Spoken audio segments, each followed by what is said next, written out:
زیاتر لە 2 ساڵە حکوومەت یێرێم لە ڕێگەی لیژنەکانی وەزارەتی کاروباری کۆمەڵایەتی و تەندروستیەوە سەرقاڵی چاکسازیە لە لیستی موچەی کەمەنداماندا. ئەنجامی لیژنەکەش با دەرکردنی ناوی 15,000 کەس لە لیستی موچەی کەمەنداماندا کۆتایی هات.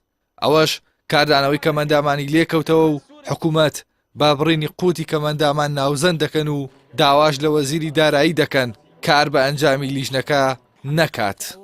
داوا دەکەین ئەگەر هەر سوورن لەسەر بڕینی موچەی کەمەندامان ئەو پارەیە بگەڕێتەوە بۆم حاڵەتانە. یەکەم پاشەکەوتی موچەکانی پێ بدرێتەوە کە لە مانگی 9 ساڵی 2015ەوە موچەی کەمەندامان هەم بڕا و هەم پاشەکەوت کرا بە بڕیاری خودی نێچیروان بەرزانی وتی دڵنیاتان دەکەمەوە ئەو کەسەی موچەکەی لە 300,000 دینار کەمتر بێ پاشەکەوت نایگرێتەوە. بەڵام دوای ڕۆژێ قسەکەی سەرۆی جەنابی سەرۆکی حکوومەت موچەی کەمەندامان کە 150,000 بوو بە 90,000 دینار، موچەی کەمەندامان کە 6,000 بوو کە 100,000 بوو بە 6,000 دینار. هەر ڕاستە و خۆ پێچەوانەی قسەکەی سەرۆکی حکوومەت بۆەوە کە وەزارەتی کار ئەو بڕیارەی جێبەجێ کرد. ئێستا ئێمە داهاتەکە تۆزێک بەرز بووەوە ئێمە هاتین مەسەلەی بەپێی چاکسازیەکەی حکوومەت تەنها ئەو کەمەندامانە مافی وەرگرتنی موچەیان هەیە کە ڕێژەی کەمەندامیان لەسەر و لە 165ەوەیە و بەرزترین موچەش تەنها 120,000 دیناریان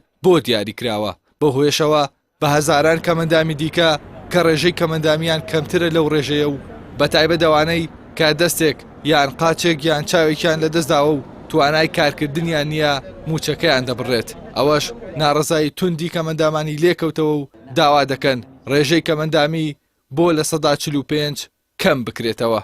پێمان وایە ئەمە بڕینی قوتی کەمەندامانی لە دواوەیە نەگەوەی چاکسازیز بێ و من بەش بە حاڵی خۆمانێمە پێمان وایە ئەمە چاکسازی نییە، ئەمە تەنها ئەوەیە کە حکوومەت یاریێمی کوردستان شتێکی نییە بەنای خزمەتکردن بە کەمەندامان. ئەگینا بەرزکردنەوەی ڕێژەی کەمەندامی لە 40 بۆ 65 بەڕاستی ئەمە غەدێکە لە کەمەندامان، یعنی کەمەندامێکە لە 165 کەمەندامێکە کەس ناتوانێت پێ بڵێت کەمەندام نییە. بەڵام بەپێی ئەم یاسایە حکوومەت یێرێم کە بەناوی چاکسازیەوە پێڵە کەمەندام نیە و تۆ بەشداری ناکەی، ناتوانانی بەشداربی لەو کۆمەکەدارایی کە حکوومەت یێرێمەیە بە کەمەندامان کە ئەویش خۆی بینێتەوە لە 60,000 و لە 120,000.